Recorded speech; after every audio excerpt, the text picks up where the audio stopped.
Well, speaking of that, you talk a lot about tips to help people not collapse and not be victims to their iPhones. And one of them is escorting your iPhone, not being next to your bed, but outside of the room. Can you talk a little bit about ways for people to actually do that? Yes, I have actually 12 steps, and I deliberately picked 12 because we are addicted to our current way of living.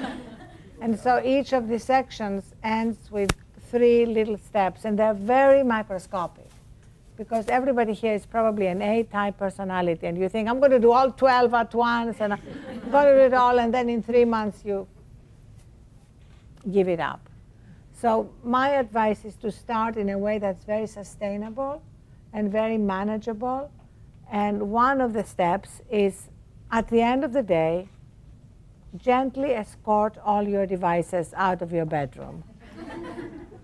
And if your argument is, I need my alarm clock, either buy a nice $32 vintage-looking alarm clock for Pottery Barn, or put your smartphone so far away that you can't reach it at night, but it can still wake you up in the morning. I mean, there are many, many ways that we can handle that. But the bottom line is that the science, you see, that is what is so exciting about our times. We have amazing scientific findings just in the last few years that validate ancient wisdom about sleep, about meditation, about renewal. These things are no longer kind of flaky, new agey California things. They are about performance enhancement. They are about productivity. They are about creativity. And 2013 was the tipping point year, when CEOs started coming out not as being gay, but as being meditators. Right.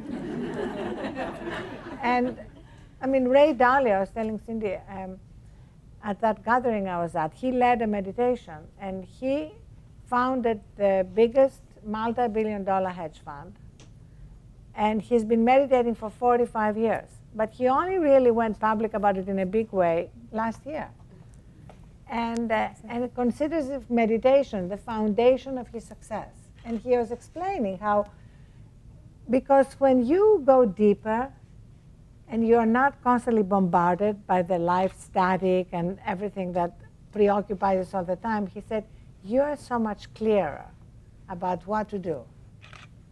And Steve Jobs said the same thing in different words. He said, after Zen meditation, I came up with my best ideas because I could hear the whisperings. It's the same way in our own experience. I know for myself that the biggest mistakes I made running HuffPost were hiring mistakes, and when I look back, you know, I missed the red flags. When you're burnt out and exhausted and you're crossing something off your to-do list, you know, we need to fill this position, therefore we must fill this position, you don't even listen to what your subconscious is trying to tell you. So yes, this is one of the steps, and I think having a partner, having a Thrive buddy on this journey is really great, because it's like having an AA sponsor. So let's say if you are at home at night late and you are tempted to binge watch House of Cards, you can call your buddy and they can talk you down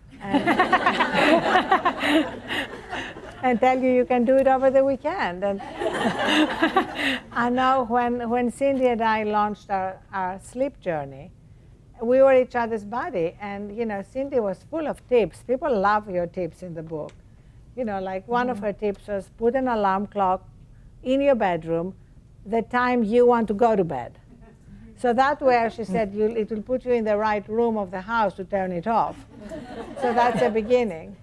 And the other thing is sleep in different sleepwear, unless you like to sleep naked. But if you normally sleep like me in your exercise clothes, that's sending your body, doesn't send your body the right message.